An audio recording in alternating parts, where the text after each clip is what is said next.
Rusty come for conquer, Rusty come for throw them down. My name is Daddy Rusty. Used to DJ on a sound called Saxon sound system from England. That was way back in the 80s. That's like from 1983. The chemist in a that, me and the chemist in a this. Me and Sandy, we have teach about that first word was apprentice. Me and Tipper Irie used to DJ on a sound called King Tubbies, which is from Brixton back in the day.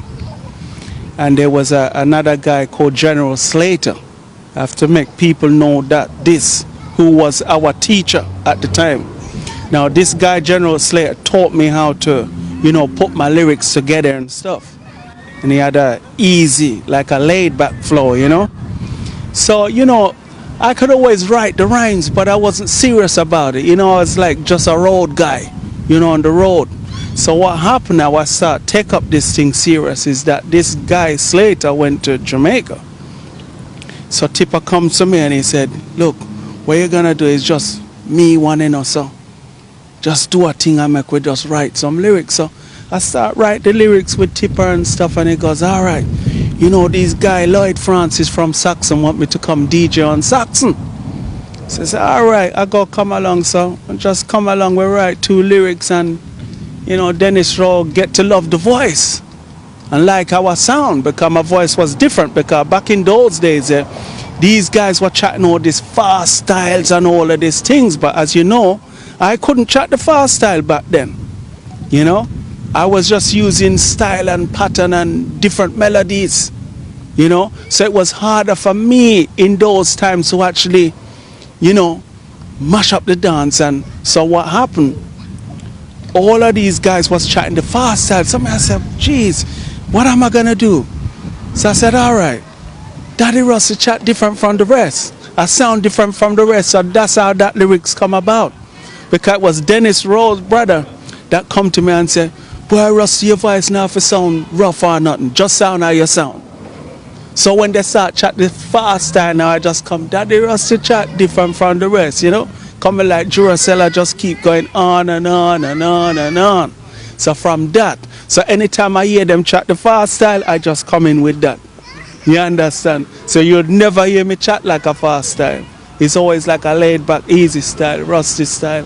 Has many different styles, I'm not rusty, I'm just a you. Me no walk on trucks badness, but if a white come X himself, him I go feed me face. With a left and right and uppercut, a punch you can't resist. And even back in those days, we used to listen to like a lot of pop music, all different type of pop music. So what we used to do is emulate the English style with the Jamaican style mix up, that Cockney rhyming style. But you see, after a while, we just thought, you know what, it don't sound right. How long is it gonna last for? It's not going to last too long. There's certain words we can use and implement, but, it couldn't have been a continuous thing where you're just DJing like this Cockney rhyming slang kind of thing, So that was that, basically, I'm bigger, I'm larger, me name you like Chris. Them stop take cut, them stop take glue with lyrics, them a sniff. If them don't get stiff, then commit suicide and tempted by their trip. Parents are Jamaican, so what happened back then, I'm talking 70s, we all grew up with all this music in the house.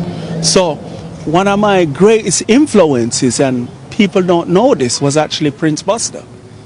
Because my mom used to play this Prince Buster in the house, and so I said, but wait, Prince Buster, I like how he expresses words. If you listen to Prince Buster, it's well-spoken English. So I said, okay, I'm gonna take piece of that. So that means when I'm DJing, I must express my words so people can understand what I'm saying. And you're expressing it in like a different way. So that's where I get that from, And listening to Derek Morgan and different type of people, Chuck Berry, Big Youth too, as a big influence. And we're talking about the roots music, because Big Youth, Dreadlocks Dread, was actually the first album I bought. Big Youth is the first man with grills, If you look at the album, he has red, gold and green teeth, And I was fascinated by that. I said, all right, let me go out and buy this album. And it just blew my mind right there. So that's where the root side of things come into it, from the Big Youth. So every Christmas, I used to bring that album to school.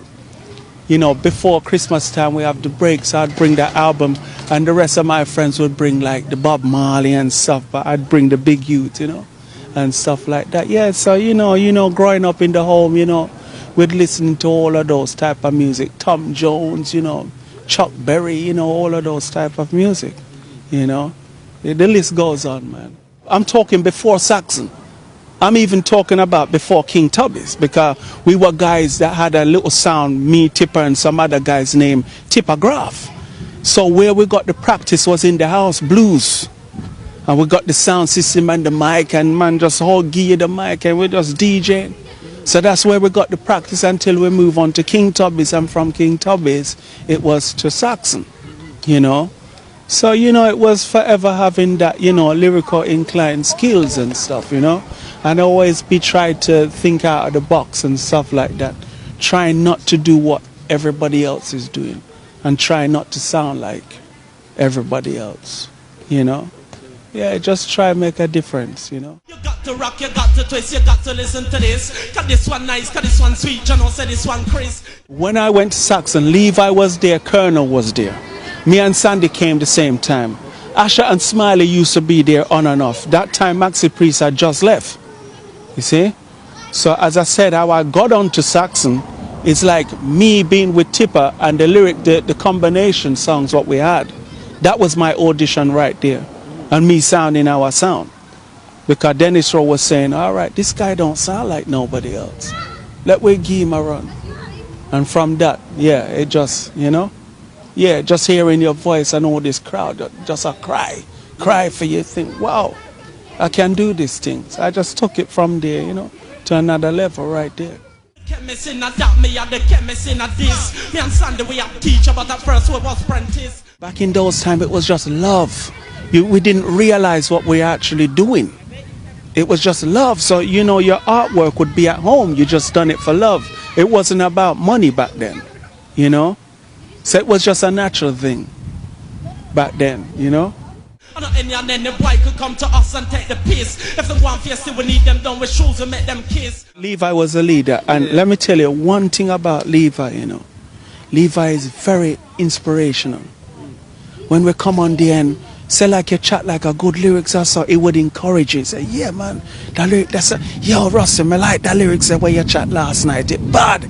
Because if you hear Levi come with a bad lyrics, you know, say in the next 2 weeks you have to come with something. So that's how it was. It was like a competition, but we're not really realizing. Yeah. So if a man come with Sandy, come with a boom lyrics, you know, say it keep you on your toes. But it was like friendly rivalship, you know, back then. Yeah. You know what I mean? And we'd write lyrics together and give, you know, little ideas and stuff like that. So it was a good look back then, you know. Well, me and Sandy came on the same time. You know, and yeah, that's right. That's Sandy's style. He's just a lyricist and just hit that rhythm hard too, you know. Yeah, so everybody has their own style. When you listen to Saxon tapes, straight away you know who that is, like DJing. But I can say for the nowadays DJs, nowadays, I mean, they all sound the same. So you cannot tell, you know, which artist this is, and the melodies all sound the same too, you know.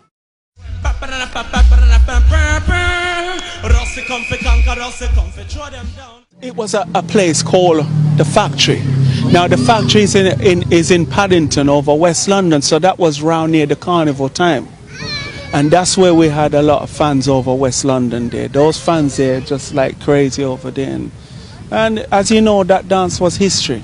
And as you know, if you listen to the album, obviously it was taped live, you know, but under the green sleeve heading at the time. So, you know, some of the tunes, we couldn't use the original tracks, so they were lick over tracks if you listen, you know, back then. But yeah, that was history right there.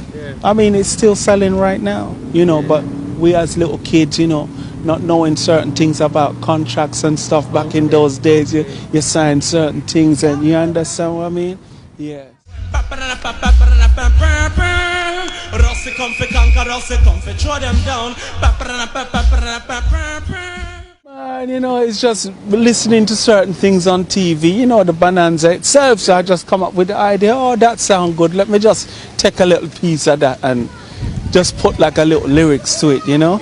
Yeah. So I think maybe I might have been the first one to actually use that phrase, you know, bonanza in dancehall or whatever. I guess as a dancehall DJ, you know, back then, you know. Yeah, just different ideas, you know. Yeah. When all the DJs run out, I'm still going strong. That's why one day me I could be the number one. Coming like Jerusalem, I just keep going on and on and on and on. With that, I don't even know how I come up with that. I was just in the house at the time and I said, oh, just going on and on. What goes on and on? Duracell was the best battery back in then. So I said, all right, let me use Duracell battery. Keeps going on and on and on and on, you know? And it just catch, you know? Oh man, you just feel, but what I'm saying, even before that, people knew that lyrics. So anywhere I go and chat that lyrics there, you know, the place just catch a fire when I chat that lyrics there, you know? So that was kind of expected, you know, when you get to like a certain part of the lyrics there, you know straight away that the crowd is going to lift off when you get to that part there. You don't even have to DJ the rest of the lyrics. I can bet enough people don't know the whole of it. You should always come and dance when good music a play that entertains the crowd Thursday, Friday, Saturday. I'm one of the best. Let me tell you, no, we didn't. You know when we knew? When we came in 1985. And we done the Biltmore Ballroom. Yes, and some other places. I think we was over Reggae Lounge as well. And some other place. And man, I done a single for Greensleeve. That's no way.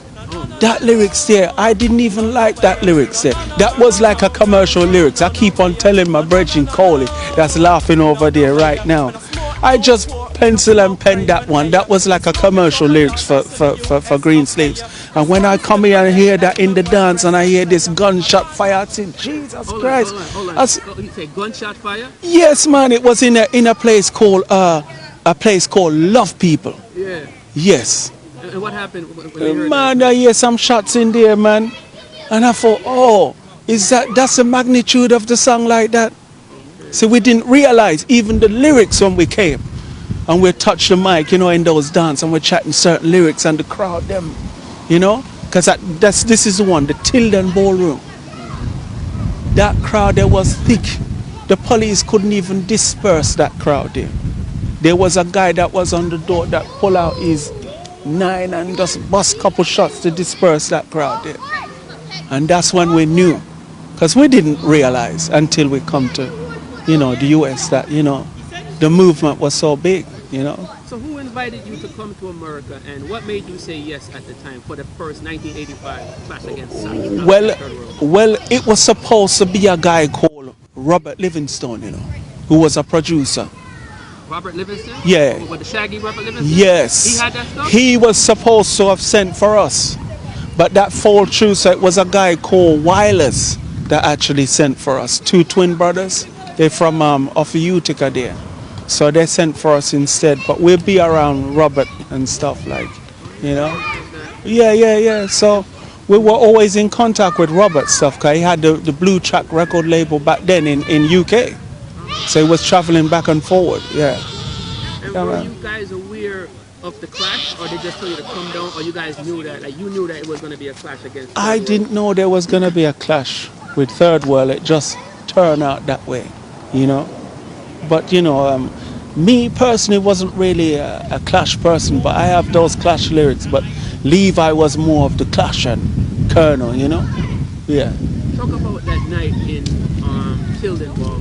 Like when you walked in, what did you see and how did you feel? Did you know that something historical was going to happen? Oh, you can feel it, just a feeling. I mean, just from being outside, coming into the club, you just get that feeling. You think, wow. Not knowing that you have album covers and all of those things out there, because as you know, back in those days, there wasn't much live footage. Yeah. The only thing you're getting live is the cassettes and stuff like that back then. So, yeah, it was surprising that, you know, there were people there that, you know. And then you have to realize that there's like a lot of English people that also reside in New York, you know. So that was another thing too. So. And yeah. Was that the first time that you were able to be in a dance with like legends like Papa Toy and I think Levon Cliff was there and Johnny Ringo and those guys? Or? Oh no, before that, because when was it? '84 when I went to Jamaica, and I was doing some work with people like Cockatee and all of that. That's before Cockatee even got big and stuff like that. You know, we done a couple shows, cause it's from the same district, you know. Okay. Place called Rocky Point, like where my family's from. Okay. Portland Cottage, a place in Clarendon.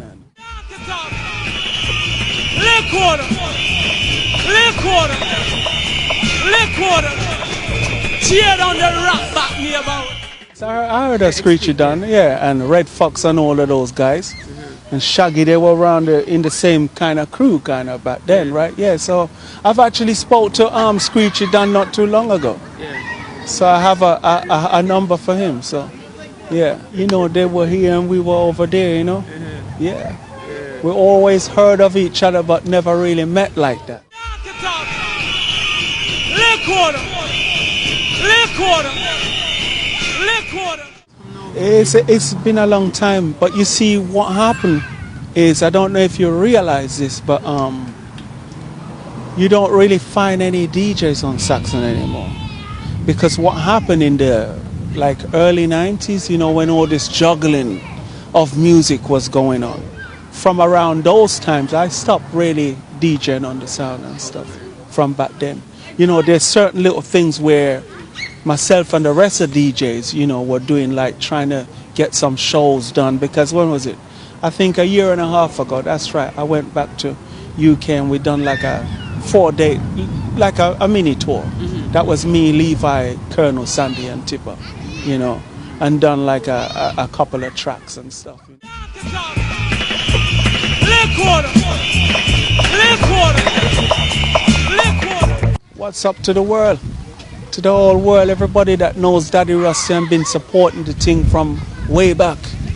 You know what I mean? I haven't gone nowhere, I'm still here, man. Just look out for some stuff, you know? One day we were in the classroom and somebody was smoking marijuana. And the teacher said, "Mr. Roberts, come out of my class. What is that?" So he said, "Who's that smoking marijuana over there? Smell it on my clothes, I see it blowing through the air. Who's that smoking marijuana over there? Smell it on my clothes, I see it blowing through the air. Smoke up a Bob Marley, smoke up a Bob Marley. Before me touch the road in the morning early. Smoke up a Bob Marley, smoke up a Bob Marley. Before me touch the road in the morning early. Check me bedroom, no flour, me want a £1/4. To relax me nerve, the rheumatism in my bones. My granny tell me boy, let any time me have a cold. Natural remedies we use from the days of old. Good care for cancer, long time you've been told. No doctor can't chat to me. Listen now me sound, give me knowledge, give me wisdom, make me strong, it make me bold. Burn it in the Vatican at the time I go to Rome. Have me Rizla paper, get my ganja, then me roll. Big get me a bit just like a ice cream cone. Watch where me light it up, watch how me take it down. Choose me a lion, me just let it through me nose. Me love the way the ganja smell it coming like cologne. Policeman all pass me and I smell it on my clothes. The ganja officer will smell sweeter than around. Lick water. Lick water. Lick water. Rainbow Car Service, Mr. Printer, order a bit of tonic. The greatest of them all. Now listen lyrics. Hear me now, star.